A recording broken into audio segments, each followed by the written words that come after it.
And we're live. Hey, what's up, everyone? Welcome back. You're at GZS Mondays with Pat. With me, I've got Aaron, the Metal Theologian. What's up? Hey. So, Aaron, how have you been? Oh, all right, man. I mean, yeah, I don't know, man. Not a whole shit ton of news. I've just been on this big stoner rock kick, and I'm sort of at the end of it.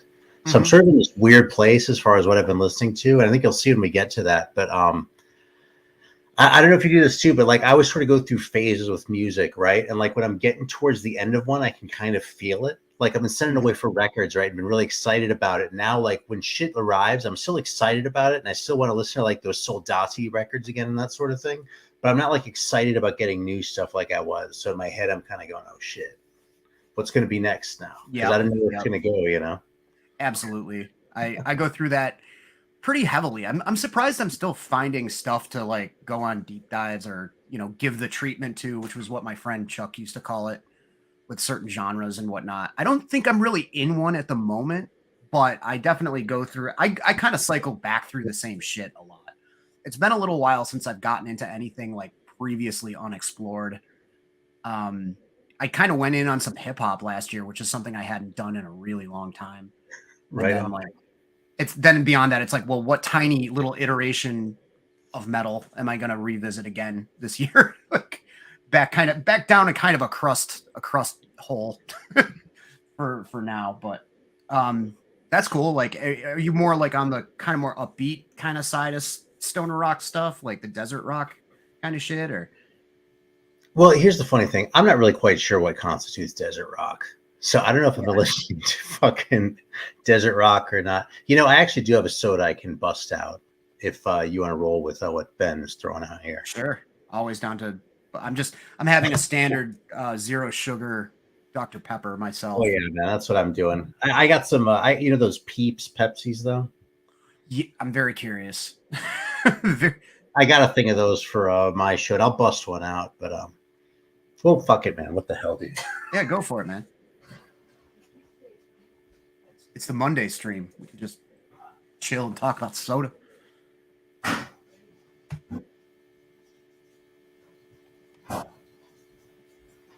so funny.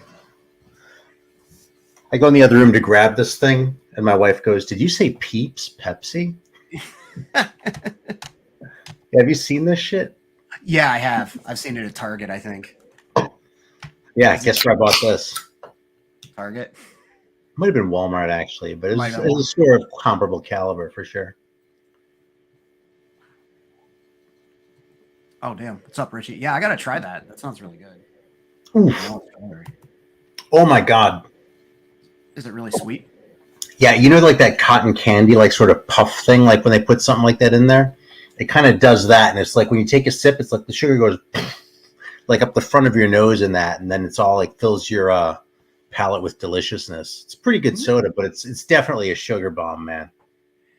That's not available in like 0 calorie or diet or anything, right? That's definitely a sugar soda. You know something? Oof. God. Like I take a sip, and the sugar goes, and I'm like, "Ooh, Jesus." I love how like just going to big box stores is like just always linked with like bad beverage choices or good weird beverage choices. Like we went to Target yesterday and Amanda bought alcoholic monster energy drink, but like seltzer kind of stuff. I'm like, I'll have one or two of those, but oh my God, what ungodly kind of idea is this? Like you've gone full Ohio. Like, oh my God. Yeah, totally. All right. So anyway, what were we talking about? Yeah. About the musical thing and going on kicks and all that sort of thing. Yeah. Right? Yeah. So you've been on a, yeah, I'm not 100% sure on what desert rock is either. I just know that like, I always thought of stoner stuff and I thought of like stoner doom, essentially like whatever. And like the really doomy stuff, I really like that stuff. But that's also really safe for me. You know what I mean? It's like I came into this already a fan of, Witchfinder General and Candlemass. And, so if you listen to a band like Fu Manchu, it's like that sort of the connection with that style is already there. You know, it's like you're speaking a language that I already speak, you know? So the shit that I've kind of been gravitating towards more that I feel like challenges me a little more is like the spacier shit, you know? Okay. And a lot of it's from like Sweden and Denmark. And then I've been listening to a lot of shit from Argentina too. Oh, right on. That's cool. Yeah, I don't know. Most of the stuff that I've checked out that's along those lines has to have some kind of doom element. And I feel like I'll probably at least hit the like real heavy hitters and get into Fu Manchu at some point because they're great. I just have not gotten around to like really listening to that stuff that much, but it's definitely it was like popular for a reason. It's good music, you know. Have you listened to like Orange Goblin?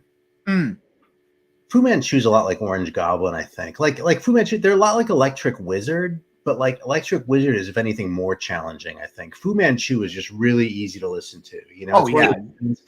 If you like metal, you put on a Fu Manchu record and you're like, yeah, there's nothing to be mad about here. Yeah, absolutely. You know? And that's why I haven't like listened to as much Fu Manchu lately, though. It's too easy. Yeah. Well, there's God, I had a friend, my next door neighbor in Salem gave me like a data disc, like he burned me an MP3 CD 10 years ago or something like that. That had a bunch of that stuff that I've been meaning to revisit, like that band Nebula's on it. Yeah. And all that kind of stuff. Yeah, it's just like big airbrushed van kind of rock, basically. Yeah, and that's why I'm inclined to avoid the bands with anything that's too obvious in the name about like, you know, weed or bongs or like, but also like witch. Like you know, and it's not a deal breaker if that's in there. It's just that's not sort of what I'm going towards, you know. It's more like, I mean, seriously, man, it's like if there's spacemen on the covers, I can't resist, you know. I see what you mean. Yeah, there was that new Boris split that came out. I didn't even know that. Who's it with? Crap, I'm completely spacing on it, and they're like a legendary Japanese hardcore band. Stalin? No, not the Stalin. That'd be wild. Rocky and the Sweden is the name of the band. And I know this much about Japanese hardcore, but that's a pretty good name. Yeah, I know about this much. Like, if you know this much, then I know this much. Like my certain friends, no, there's a surprising there's a few weed themed Japanese hardcore bands, and apparently Rocky and the Sweden is one of them. Although it's not obvious. The Sweden thing is apparently some sort of Japanese slang for weed, and I wouldn't have known that except Mike down there in Japan. Mike Foster was telling me about that on a stream I was on with him.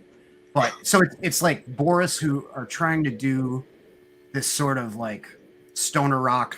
They're doing like their own version of like hardcore, but it's still kind of stoner rocky. It's cool. It's a good split.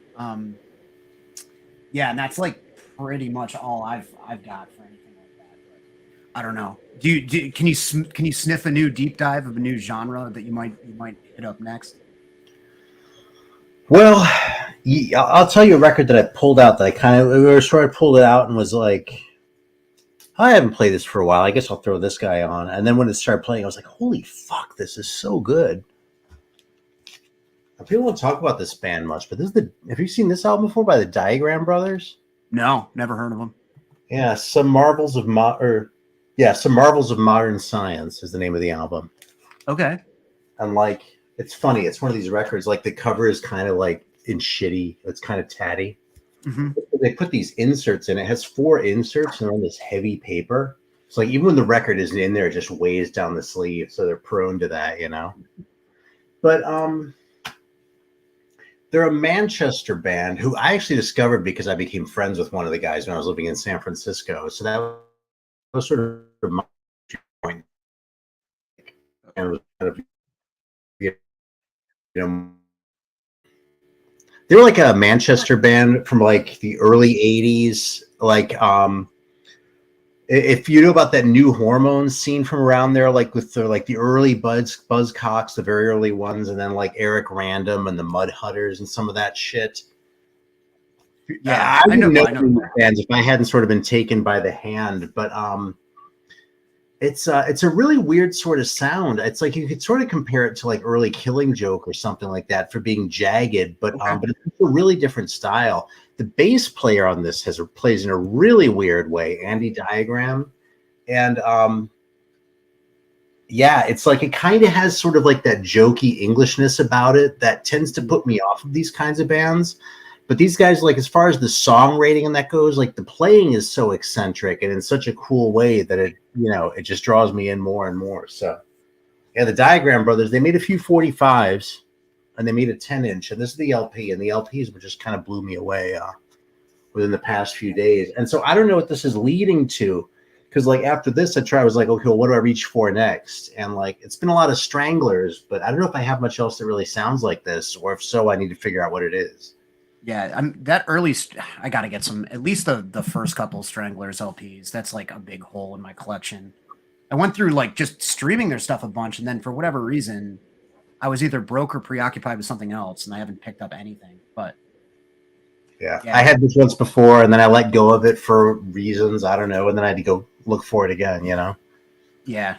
There's a lot of that 70s era punk that falls way outside the obvious, that even some really big name bands like the Stranglers were huge. Prong covered them, but they have such a massive catalog. And, Dude, I mean, you know I what don't. brings me back to them? Because I knew about the Stranglers, and I sort of listened to. Actually, you know something? I always thought the Stranglers were kind of like more of like new wave in a way that I found off-putting. And then I heard some comp of like 70s punk, and it had "Get a Grip on Yourself" on it, and I was like, That's "Holy the song shit! Prong covered. What is this?" It's a what? That's the song Prong covered. Oh, okay. Well, there you go. I didn't know the Prong cover, but there we go. So, oh, hey, Eric's here. Right on. Actually, there was a Wire song on that comp too. It was a song with Wire's the great. Flag, and it was the first time I listened to Wire. And went, oh, holy shit! These guys made like a real punk record. Oh, Pink Flag's awesome. Chairs Missing is great too. It's just that's another one that I don't own, but I should. But it's not immediately satisfying the way Pink Flag is, but it's great. See, I've never completely gotten my head around Chairs Missing, or for that matter, the one after it that people always rave about. But Chairs Missing is actually the only one that I own right now, and it's kind of deliberately. I've deliberately kept it because I haven't gotten my head around it yet. So that's one of my sort of project records where I come back to it and play it like every year or two and see if this time I get it. Yeah, I definitely. I'm only a casual. Like I've listened to it a handful. I don't own that either, but I liked it years ago when pretty much all my friends were kind of branching out of whatever they were into and getting more into like post punk and that sort of stuff. That was a big move. Was like, dude, the only good Wire record is Pink Flag. It's like, no, actually, Chairs Missing is pretty good. Was like the general consensus. And then I have like a bunch of demos before and after Pink Flag. The early demos of theirs are really like rough in the sense that they're almost like not quite a hardcore band, but it's super punk and snarling and like really like offensive and stuff. It's nothing at all like what they did on Pink Flag. It's pretty wild. Yeah, well, I was surprised when I heard Pink Flag after only having heard 154 or whatever that one's called. Yeah. But I thought this might be interesting to talk about anyway, because like when I was into punk, see, it's funny. I feel like I spent some time where I was like heavily into punk, right? But then I meet you and I meet Eric, and I'd be like, yeah, I don't know anything about punk. Just I'm not even going to pretend, right? But the shit that you just sort of alluded to, like that sort of 70s stuff, when I did get into it, that's what I was mostly into. You know what I mean? I spent a lot of time listening to like Richard Hell and shit like that. Sure. And that's where like the bands that were sort of the weirder ones are the ones where I still kind of kept the records, like Rocket from the Tombs on the one hand, but like Suicide or all that Cleveland shit and that sort of thing. But it's really just sort of this narrow window, like the 70s. And there were a few things throughout the 80s that I sort of picked up on, like Septic Death or the Misfits and shit. But for the most part, like that hardcore stuff, a lot of like sort of the big bands never did a whole lot for me, So to certain extent, I sort of wandered away from it, and and like I said, now I talk with you guys, and I'm like, I don't know anything. But the shit that I was into, I was really into, So I like went out and sought out the 45s by some of these bands and that sort of thing, And the Stranglers are a broad umbrella. Yeah, it makes me think like why that might have been. I mean, it's weird because punk at its inception, of course, there were the bands that obviously sounded punk, or like after punk got to be kind of a commodified thing, what everybody came to expect, you know, like Sex Pistols Mhm. and the Clash and everything. But again, Suicide, like totally weird, you know, like out there poetry over like a synth, you know, kind of dark, moody shit. Johnny Thunders and all that stuff was a little bit more like rock and roll than, you know, some of the British stuff or whatever.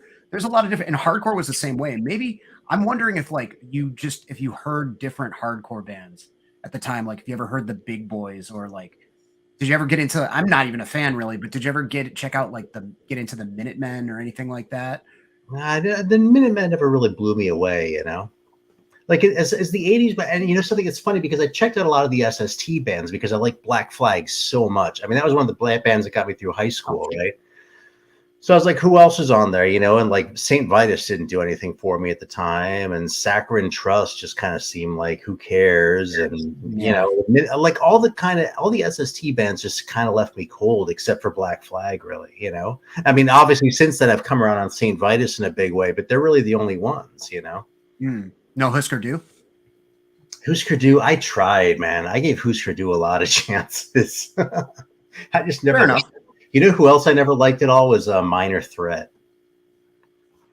I mean, I probably got as close as I ever did with that band with the Out of Step EP. I mean, that record was pretty solid, you know, but like Fugazi, I never heard a single song I cared about. Yeah, it took me a long time to even appreciate like the first couple of Fugazi records, like the 13 songs or whatever. I mean, they're hits. Like I like them. I like the band he did in between a lot. The Revolution Summer band, Embrace. I like that they did only one record, but I like that. I mean, I often grab for that more than I grab for Minor Threat now, which is just because I loved and worshiped Minor Threat, but I listened to them into the ground so much that they're playing on a loop in the back of my head at all times at Yeah, this like the point. Misfits with me. I never listen to the Misfits anymore. I love Yeah, that band dearly, but you know, sure. it's a Yeah, part of who I am, you know. yeah. I mean, I feel like compelled to listen to the Misfits and Samhain like around Halloween because I'm a cornball like that, but the rest of the year, not really. Danzig's kind of a different story. There's a little bit more variation there and a kind of a larger catalog, I guess. A couple more records that I'd listen to, but yeah, I don't know. Hardcore's kind of one of those things. I mean, I don't, you know, like I discovered it so young. Like I think I was probably 12 and 13 when I started listening to Minor Threat and Agnostic Front. Really? And yeah, yeah. Like I don't know. I just like just happened across it. It was because I used to skateboard, and all there were ads for all that stuff in Thrasher, like in the Sessions magazine, you know, the Sessions ads for the T-shirts and Mhm. stuff. And seventh grade, yeah, it was some kid taped me Dead Kennedys, and it was off to the races from there. And I don't know, like if I would have discovered it a little bit later, especially because around the time I was discovering and already into a lot of hardcore, I found death metal, and it's like kind of like going from, you know, arithmetic to trigonometry, you know, in terms of how fast and crazy stuff is. So yeah, I mean, there's no, you know, no accounting for taste really. But there is a lot of like interesting, weird hardcore out there. I'm just kind of wondering like what exactly would hit you in the right spot. I don't know. Septic Death is kind of is a good one though, because there's nobody that really sounds like that band. Nobody will ever be able to pull Yeah, off.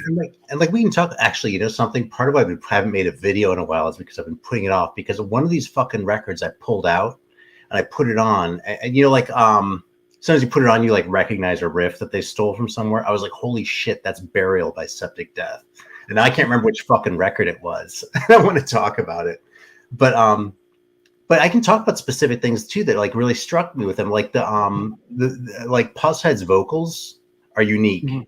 Oh, absolutely. And that's something that always ropes me in is when someone really sounds like nobody else, like Henry Rollins. That's one reason why I was so into Black Flag, and for that matter, the Misfits too. I mean, Jello with the Dead Kennedys, you know. Whereas, you know, Bob Mould just sounded like anybody else to me, you know. So did the Minor Threat dude, Ian McKay or whatever his name is. Ian McKay, yeah. Yeah, Yeah, that's sort of part of it. I mean, another thing when I really think about shit that like really won me over on that band was the drums because they just sound, especially on Terror Rain, they're just so chaotic. I was like, how dude, can I not love this? Yeah, I don't know why they tune. I think it's the tom. I'm not a drummer. I think it's the toms are tuned really weird and like echoey. Yeah, It's very strange. Like I found it very off-putting the first couple times I heard them. that's funny. My same friend that turned me on to all this Japanese hardcore stuff and lots of stuff that I just didn't have access to at the time, like anti-scene and even like Slapshot, like stuff that before the download era, just I couldn't find in record stores. He taped me a bunch, but he taped me Attention, and I was like, what the fuck? Like I was like, this is the band that was like the Pusshead guy, the Zorlak Skateboards Metallica art guy. I mean, it's not letting me down in terms of extremity, but it's really hard to listen to. Like, I think it is at first, but it just something about it just kind of, at least for me, just kind of hooked me in. I don't know why. Yeah. That was one of the craziest things I'd ever heard when I found that record. I think I was 15 when I got it. I might have been 16 already, but I was right around that tender age. And I was like, oh yeah, I'm all in. Yeah, for sure. The baby crying at the beginning of Insanity? Mm-hmm. Yep. Yeah. I moved to San Francisco. I became friends with the guy who did that. Oh, weird. The baby. Yeah. It's pretty great. So one thing when I was like chatting with you over Facebook IM or whatever, just different things to kind of shoot the breeze about. You brought up like really early listens, like childhood, like grade school era stuff. I think that's an interesting thing to talk about because I mean, I think people kind of include that in their musical journey sometimes. Like I've been listening to a lot of podcasts lately, like older hardcore dudes, and it's usually like, well, first thing, depending on their age, it's like, well, the first thing I got into was Ted Nugent and Aerosmith, and then I found whatever Black Flag, and then, but you never really talk about the stuff that like might be, I mean, for me anyway, might be like potentially a little embarrassing if I cared, but I don't.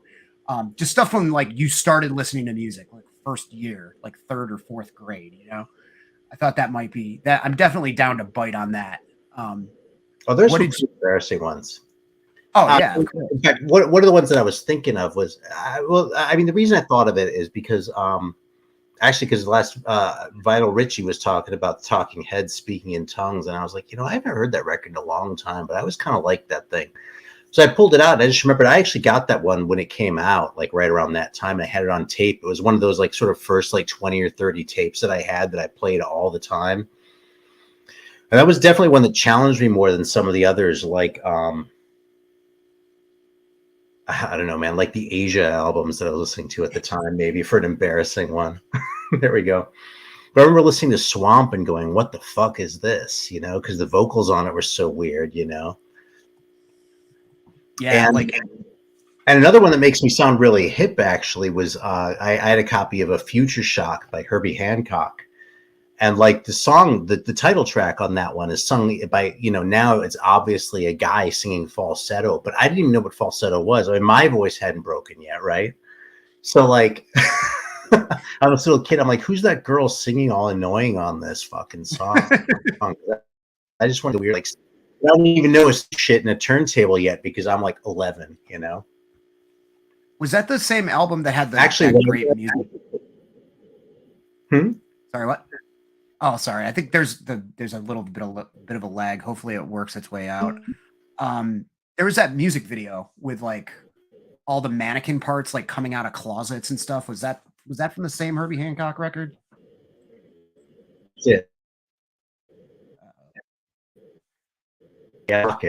Boss. Yeah, that's right. Had like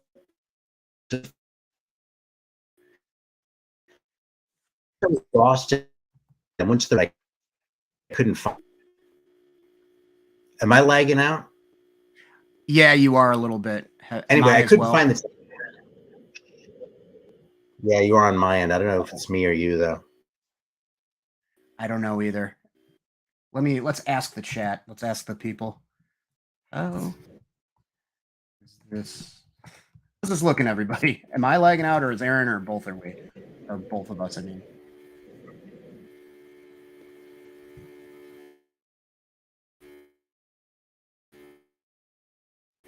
Sure, what's up with that?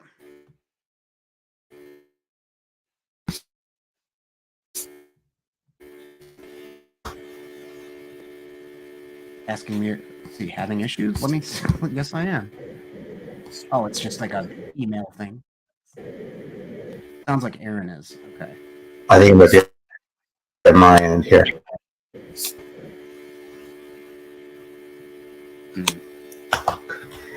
Oh, bummer. Give us a second, folks.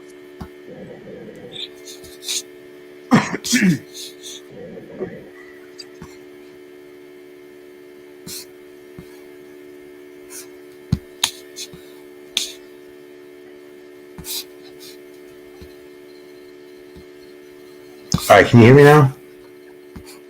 I can hear you. Yep. Yeah, I'm sorry, man. This fucking machine. I think it's my machine here. It happens. We'll blunder our way through it. We have to cut a little short due to continued technical difficulties. They happen. Just down to hang out and talk music. Yeah. All right. Well, anyway, what I was trying to say, like, wave your hand or something if it's fucked up again. I was in Boston for some reason. I couldn't find it in the rock section, so I went and asked. They're like, "Oh, it's over in the jazz." I'm like, "What the fuck? It's in the jazz section?" Because all I knew was that song "Rocket," right? Yeah, exactly. Which was a huge favorite of mine. Yeah, that's exactly why I got it. And I like TFS actually, the song "After Future Shock." That one blew my mind too. That whole album, man, I loved the whole thing. Yeah, I only know Rocket. It was one of those iconic videos, and I mean that was also like a big thing as a kid. That era of MTV. I mentioned it to you when we were talking over Messenger. There was that Genesis Land of Confusion video, which I brought that up like I was talking to my friend John a couple of weeks ago because he's a huge like entire discography Genesis fanatic as well as being like a huge metalhead and stuff. He's got like I think a Trick of the Tail tattoo on his forearm. And I was like, yeah, man, like that music video. And I guess it was actually a TV show that had like political puppets and stuff. Oh yeah, the Spitting Image. It was that style. Yeah, I forget the name of the TV show, but that actual like video with like Reagan waking up like in soaked in sweat and everything, and like this like Cold War era like nightmare. Seemed looking back on it, it's like that's kind of heavy for mid '80s Genesis, but it makes sense that I got really into the Dead Kennedys and stuff like that later. That and Mad Magazine. All this like political humor from Mad Magazine from like 1983. I'm like 6. I'm like, I hate Ed Meese. Like, okay. That's weird. But that was I definitely and then my parents had Phil Collins' No Jacket Required, and I absolutely the thing is it's one of those deals where like I can't name any songs off of that now. But if somebody put it on, I'd probably sing along to half of it because I listened to it. I listened to it incessantly when I was like my kid's age, 7 years old or so. It was that kind of deal where I would tape the Transformers and turn the sound off and play music, and it looked like they were singing, or in the case of listening to the Fat Boys rapping. So like, No Jacket Required and the Fat Boys Are Back by the Fat Boys to a sound to over with like Optimus Prime basically beatboxing was like my introduction. Awesome, man. That sounds good right now. Well, maybe not the Fat Boys, but It's been a long time since that was the first ever like hip hop thing I ever listened to is the Fat Boys Are Back because everybody at school was like learning how to beatbox and doing the like all that stuff, And but I don't know, like it probably doesn't hold up. Like unfortunately, a lot of mid '80s rap kind of doesn't just because of the drum machines and the production values and stuff that they use. But man, it's really true. A lot of that stuff. I mean, because I just got really into that shit, like about 4 or 5 years ago, something like that. And I was going back and like checking out some of the early ones, and even some of the ones that I used to really like. And I was going, man, this shit's lame. Like Grandmaster Flash and that sort of thing. I mean, it's cool. I can still appreciate it, but it's like when I really wanted to listen to something, I was like, do I want to listen to this or do I want to listen to, MF Doom? And it's pretty easy. Yeah, I remember getting a Ghetto Boys best of that had like some of their earliest stuff before when they were still trying to be like kind of wholesome, and then the stuff that they blew up for. you know, like the Mind's Playing Tricks on Me, Right. and all that stuff. And like it's crazy because over the course of a couple records, their production value really shoots up. And there's anything from like the late '80s. There's not too much of it. I think the Bomb Squadron really did a good job with like Public Enemy and everybody else they created beats for, where they actually had a full loud sound. Everybody else just kind of sounded like a Korg or something. You know, it was like some Yeah. cheap like keyboard. And like I hate to put on the drum machines because I really kind of like those cheesy old drum machines, but there just isn't a whole lot there, you know. And I Yeah. understand like the historical significance of it, and shit, but that doesn't really make it fun to listen to, you know. Yeah. Yeah.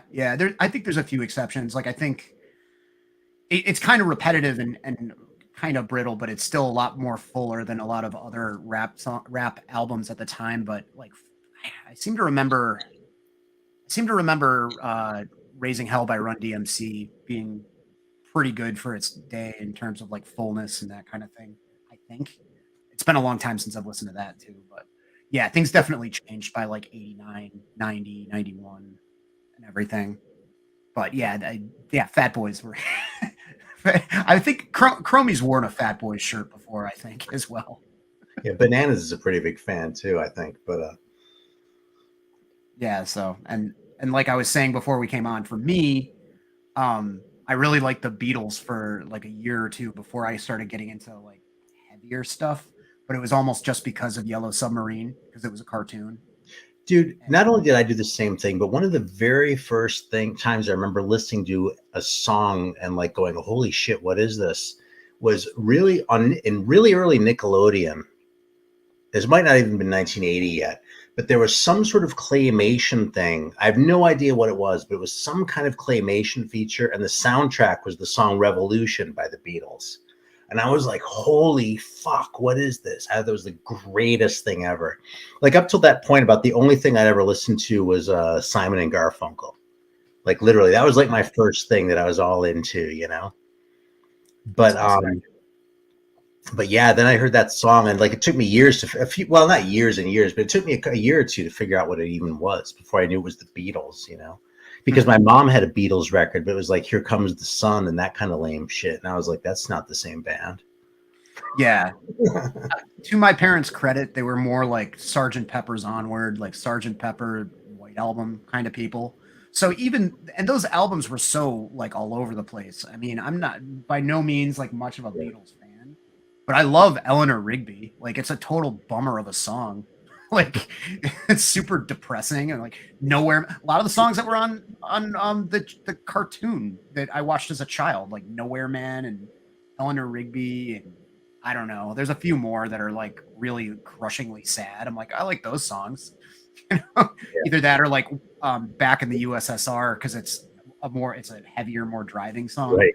Totally. But I've never been a type of person to really celebrate that band at all.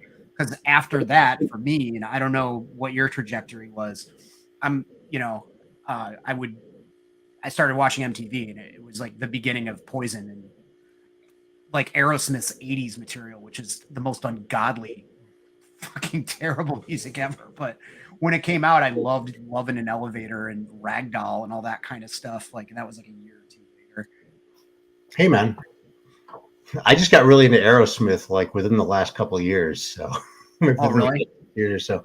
Oh yeah, totally. I mean, I never hated Aerosmith because I mean, you know what? How do you hate them? You know, if you hate Aerosmith, you're kind of just being a contrarian, which I know because I hate Van Halen and I'm kind of just being a contrarian about it. But it's really easy to hate. With anything like that, it's really easy to hate it. Yeah, exactly. You just gotta let your guard down. Well, the thing I think about like those huge bands is, I mean, I think there is sort of a knee-jerk contrarian kind of response because they're all so revered and worshipped. And like I loved Aerosmith when I was a kid, and then I burnt out on it and discovered it went from like Aerosmith to Poison to Motley Crue to like Slayer. But you know, their 80s songs, like I got sick of hearing them, and looking back on it, I objectively feel like it's really not great music. But any of that 70s stuff, and that's the thing with a lot of those bands, the stuff they did in the 70s or the early 80s is you take it remove it from any of your prejudices. Like a lot of it's like pretty fucking awesome music, Yeah. My Aerosmith trajectory kind of was I checked him out because of Walk This Way, right? Because I like to Run DMC songs. So I went out and bought the fucking Aerosmith record to hear the original. It was Aerosmith's Greatest Hits with the red cover. Yep. And, it was okay, but it didn't really stay with me. And then I sort of forgot about them for a long time, but you sort of hear the hits, right? So I think I built up a caricature of them in my head so that when I actually sat down like 20 years later and listened to A Night in the Ruts, which was the first one that sort of got me back into them, I sort of, this album is actually pretty rocking. It's not just like this parody that I had in my head, So I kind of think that's what it is, like sort of joking aside. But, then they're also kind of easy to like if you just let your guard down a little. Yeah. Yeah. I mean, I think it's one of those things also when you get older, you kind of just do let your guard down more. I'm like, you know what? I mean, everybody likes the early, not everybody, but most people respect the early Shredder, Van Halen stuff.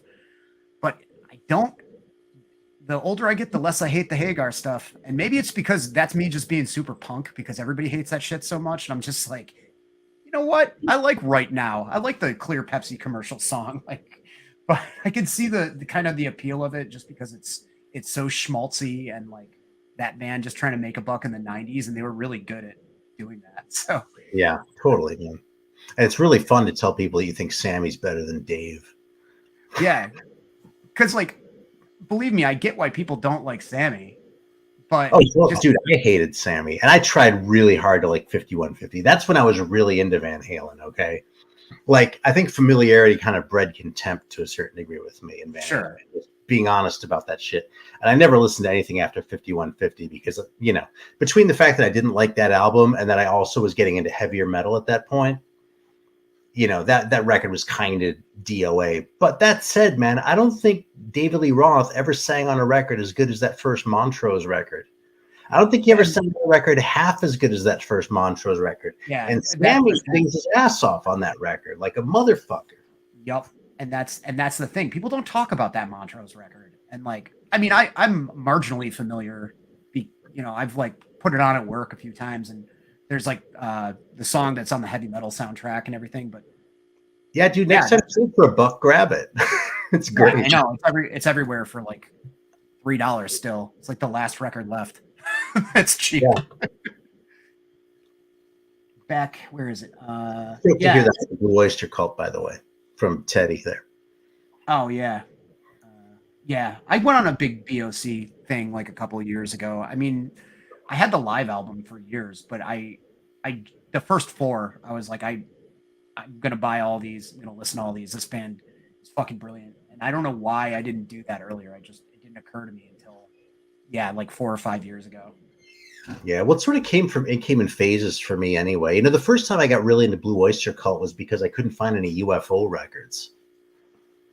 Ironically, I was like, I really wanted to listen to UFO, and I'd gotten rid of my UFO records like, I don't know, a year or 2 earlier or something like that. But I really wanted to listen to them again because I just sort of rediscovered them.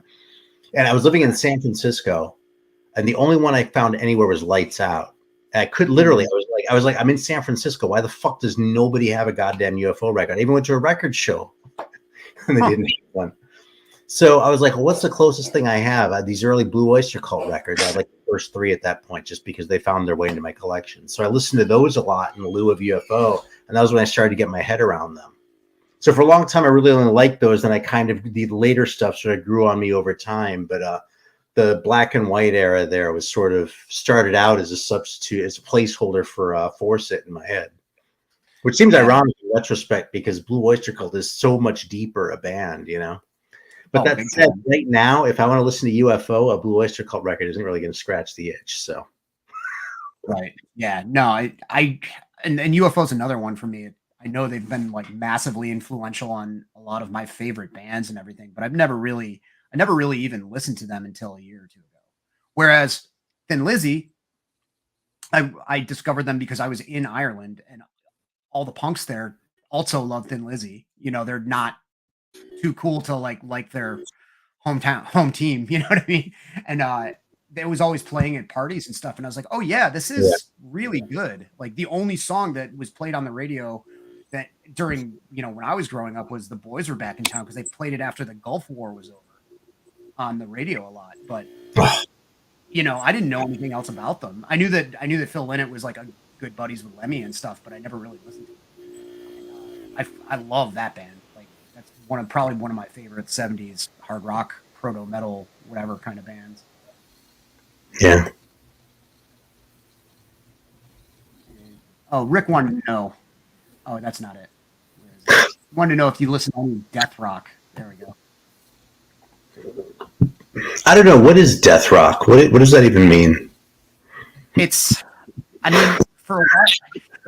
goth, basically. I think that stuff used to be called death rock, and then for whatever reason, calling it goth became the main thing for a long time. And now people are calling it death rock again now, like more or less. It might be like a speed metal, thrash metal thing. Like, is there that much of a difference kind of deal? I'm not really sure. Yeah, I don't know. I never really liked Christian death, like that whole. I never really got into Bauhaus. Like when you say that this is death rock, that's a good thing to say if you want me to be into the record that you're putting on. Yeah, I'd say definitely like 45 Grave is probably unequivocally death rock. And maybe the Damned at certain points, something like that. Yeah, I never listened to them, so. Oh, you might dig the Damned. I think you. Oh, the Damned! I just heard 45 Grave. Yeah, the Damned. The Damned is one of the early punk bands that I spent some time with, though. Now, you know what I never did is I never checked out Machine Gun Etiquette, which seems like a sort of the more advanced Damned record to be into. I just got into the first one, Oh, that's great. Neat. Yeah, I mean that's great. Or Damned. Neat is the single. Well, Neat was the song, except maybe for New Rose, right? But the whole album's great. Yeah.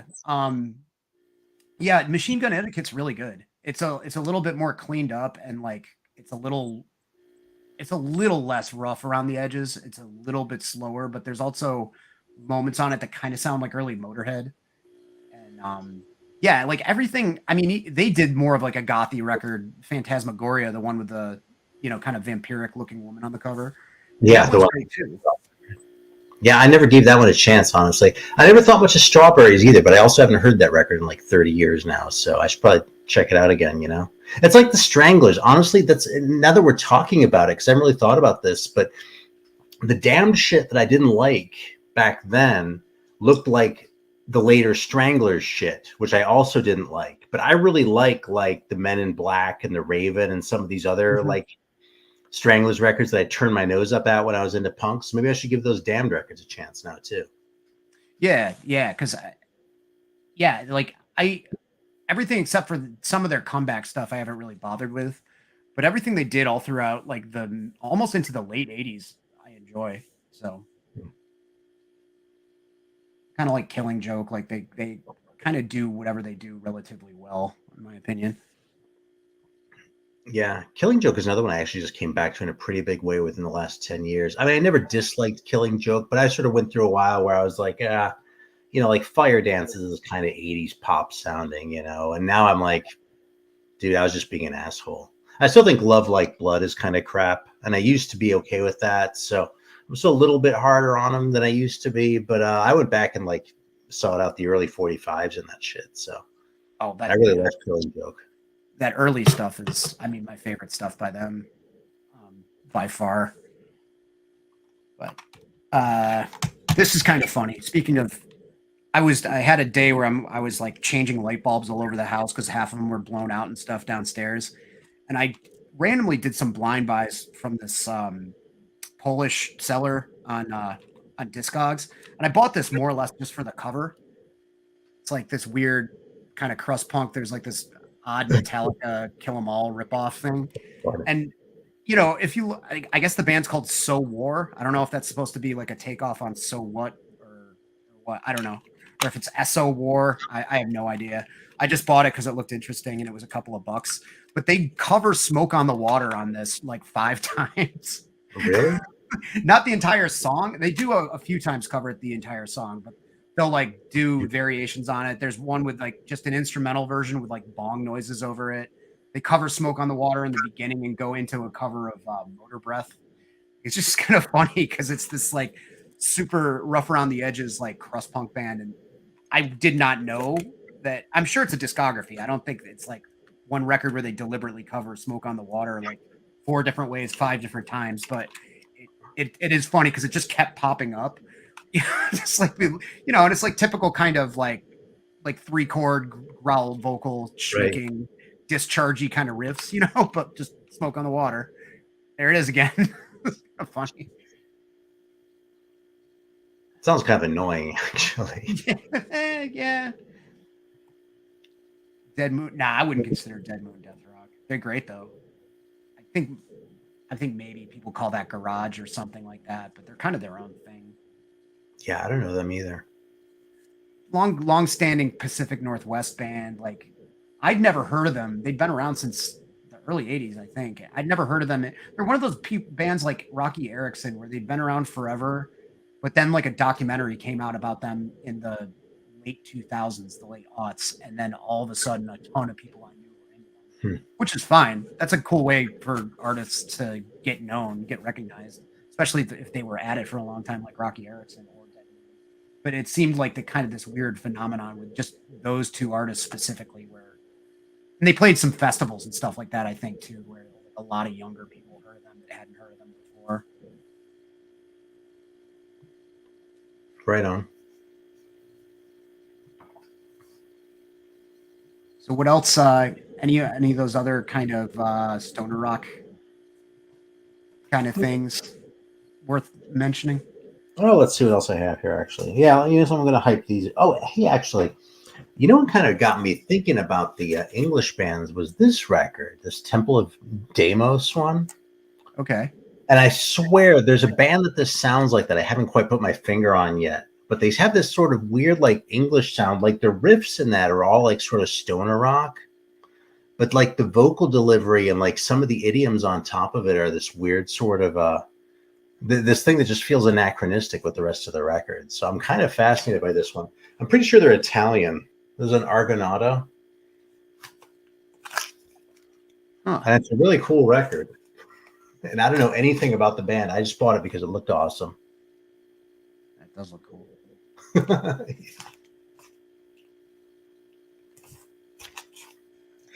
It's funny. I was listening to some MF Doom the other day with my kid, and we were looking at some of the covers. And one of the things about that kind of music that I sort of figured out, even more with like a band like Death Grips, you know what I mean? But like that shit and this, the idioms are different, the sound is different, the singing style is different. There are all these differences, but the underlying philosophy is the same. Yeah. From that standpoint, a band like Death Grips, I totally get. And like if you're into something like that, like that's, Yeah,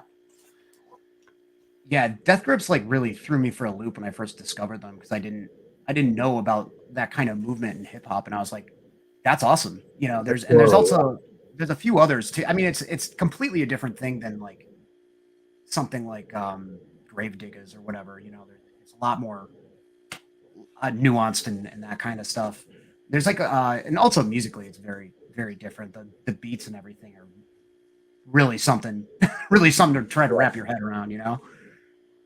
Yeah, you know what I mean about that underlying philosophy, though? You know what I mean? There are all sorts of different things that it's like I almost feel like if you really sort of thought it through, you could probably break music down to 3 or 4 categories.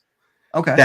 And members and like group members of each set would be completely different from each other in terms of sound, but like you can find these philosophical underpinnings that sort of drive it, Like something like MF Doom with like the stoner rock, where there's like some really clear aesthetic similarities. I would throw Jimmy Hotz in there. What the hell? Jimmy Hotz. Yeah, have you heard the Jimmy Hotz record, man? No. What's that all about? Dude, it's a crazy. Hang on a second.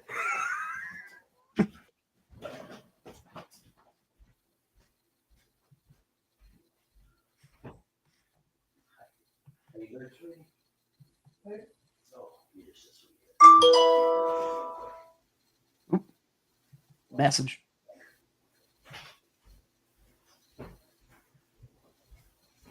Going on Yorkshire. So by request, this is the Jimmy Hotz record.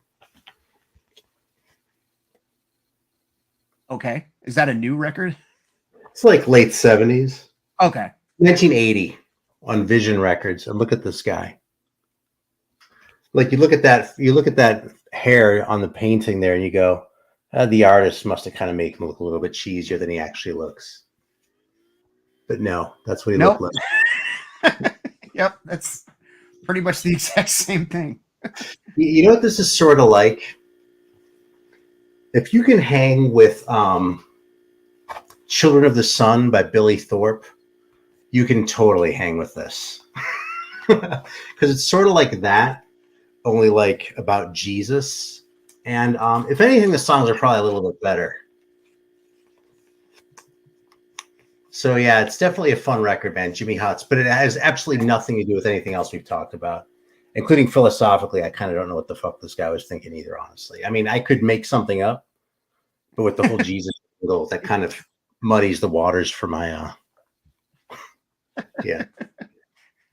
Yeah, I don't because I mean I guess that's like, I don't know if it's a case of like being irony poisoned or something, but I was like, oh, that's definitely a band from 2023 and they're trying to be funny, you know, like I that's why I was like, that's a new band, right? Like that's how my brain is flipped around now. Like, just Irony like, poisoned.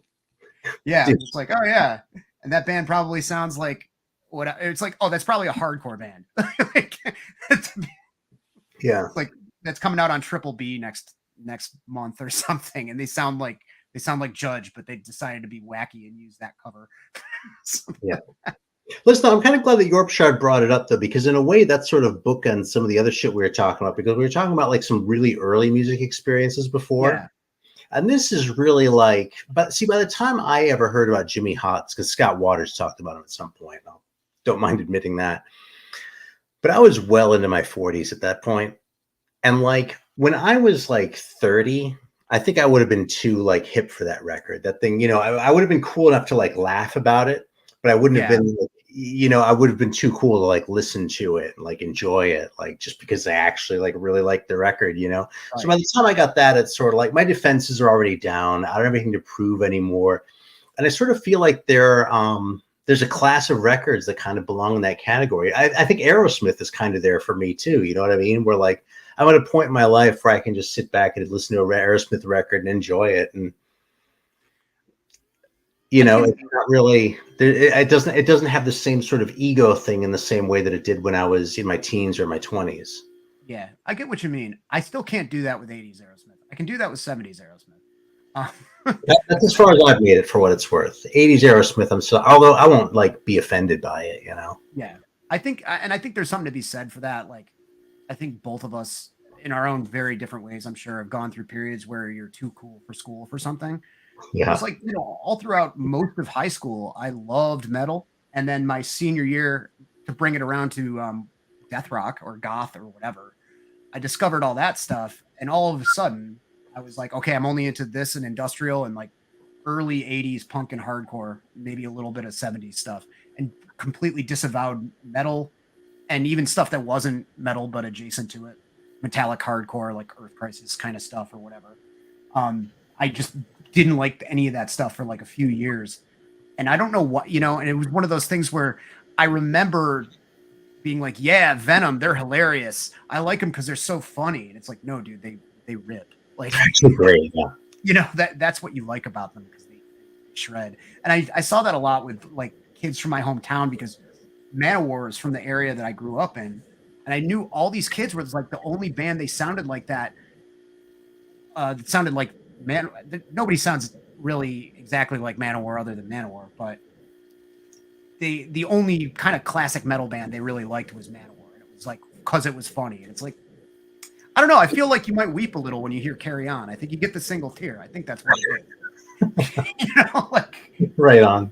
And I, you know, I think there's just that whole kind of thing of like music snobbery and kind of getting over yourself, you know, is basically what it is at the end of the day. But I definitely had a couple of phases where I wasn't listening to any kind of metal at all. Yeah, I'll cop to it too, man. When I was like, you know, right around 20-ish or something, I was too cool for a while. And sort of in fairness to myself, part of it was when I moved back from Germany, when I lived in Germany, like Testament Slayer and shit, right? And we knew one guy who was like, there's one sort of as a group of friends, and his family had a lot of money. So he got MTV like by satellite from the US or something like that. So he was on like Guns N' Roses and shit. Well, we made fun of him. We were like, that fucking poser shit, Guns N' Roses. Aha. So it was like 1988, right? Then I come back to the US and I'm like, oh yeah, I like metal in high school. People are like, oh, like Guns N' Roses? And like after a couple of months, I was like, no, man, not like fucking Guns N' Roses. That shit is horrible. And if that's what metal is, I want nothing to do with it. So that sort of pushed me away. And also I got into punk around the same time, and that seemed smarter, although why I don't really know in retrospect. But I drank that Kool-Aid for a couple of years and didn't really get back into metal until I was like maybe 24. Yeah. I think around that, I think that maybe that's like a good age for that, or at least during a certain time period it was. You kind of, I think once you hit mid-20s, for a lot of people, at least people that are like really fanatical about music, and listen to it a lot and, memorize facts about it or whatever, not just casual radio listeners. But when I hit 24, 25, I kind of was like, okay, here's the cumulative stuff that I like so far. And now I like it all kind of about the same amount. And it's since then, in the past 20 years, it's just like different peaks and levels of all the stuff that I love, with like an occasional little burst of like a deep dive of something that I'm not that familiar with. So, and like I said, stoner rock might be next. Well, shit, man. I thought if we're gonna do stoner rock, man, let's start off with one right here, because I pulled these guys out just to hype them again. This fucking record is so good. Doom Nacional by Soldati. I'm probably driving the price of it up. I know the place where I got this copy is sold out. That was Fuzz Trip. But this is just so good, man. It's just such a weird sounding record. It's moody, it's psychedelic, it's kind of dark and kind of doomy, but it's not like self-consciously so. It's just great. It's fucking guys from Argentina. I was gonna say, is that one of the Argentinian bands? Yeah. Three-piece too. Gotta love a three-piece. Yeah. Gotta love the English and Spanish titles just kind of mixed together. It's a great band. Yeah. Well, here's the other record. As far as I know, these are the only ones they have out. And this one's great too. The other one's even better, but this one's fantastic too. Like, I've been playing these both back to back. This one's called El Attic Sessions. Nice.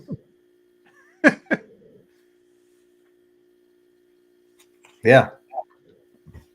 All right. Well, Mike's telling me I need to dive into more stoner rock. So usually, mostly just only good advice from Mike. So, the one other thing that I listened to today, which was another one where I was like, I don't know why this qualifies to me as something that I dig, because as I mentioned with John a couple of updates back, and it pops up in conversation, especially if we're talking to Jason or somebody that really likes ska. Don't listen to a lot of ska, like I like the two-tone stuff and like the reggae stuff. But I saw this band a couple of times when I was in Scotland. This band Ex Cathedra. And it's weird how most times like mixing ska and punk and hardcore like is not a very palatable thing for me. Like I don't, the 90s were rough for that. Like there's a lot of stuff that wasn't great. And this is like a weird mix of like kind of heavier, crustier punk with like two-tone ska and actual reggae, as opposed to that really fast, like Real Big Fish, like pop punk kind of thing. Mm-hmm. And I saw the band live and like haven't heard them until I listened to this tape today. Again, I just kind of bought it on a whim from that Polish seller, and it's awesome. It's super good. Like I can't explain why that this is better than some of their contemporaries who are doing similar styles, but it's very genuine. I think that's why, or at least it feels that way to me. But yeah, Ex Cathedra, they just have like a saxophone player in addition to the usual kind of like rock instruments and stuff. Huh. Oh, there we go. You got seconded in the chat there. Yeah, that's. Yeah, I don't know if I've heard the name or not. I feel like I've heard the name, but it might just be because I read religious shit.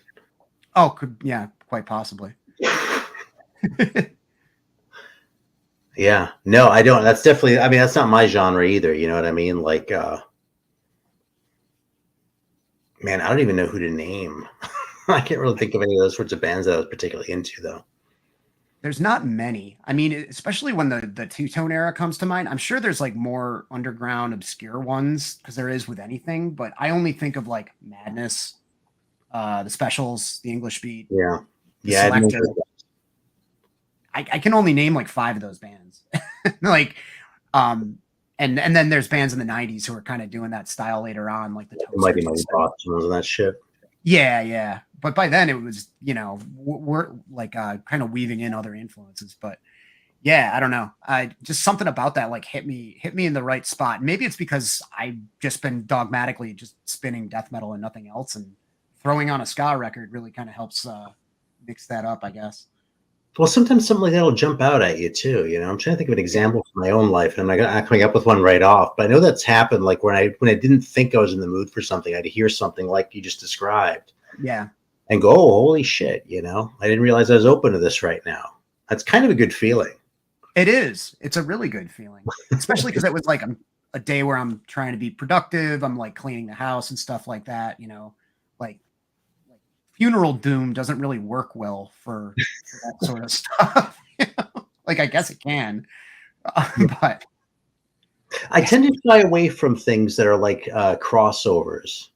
You know what I mean? So like that, like it's sort of like I love reggae, and I've come around on the early ska stuff too, like the '60s stuff. But like yeah, English ska from the '80s, just kind of, just like crossover, like metal and punk crossover from the late '80s, early '90s, never really did much for me either. oh yeah, It's not like I never listened to that stuff, but I know some people like really love bands like DRI and that. I've just never been that big a fan, because when I'm in the punk mood, they're too metal. When I'm in the metal mood, they're too punk, yeah. I mean, it's for me again. It's such a formative thing. Like that was such a gateway for me that I always go back to it. I mean, it might not always be a go-to thing that I listen to, but I mean, I'm covered with crossover era tattoos. Like, I've pretty much signed up for life at this point.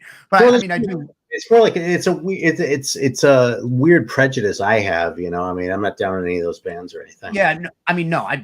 Everybody likes what they like, and I love what I love. But I have heard that criticism. I remember hearing it a lot, like when people looked back on the crossover era, and I could see why it might just not be. It's a little bit too lukewarm between the two for a lot of people. Like that certainly makes sense.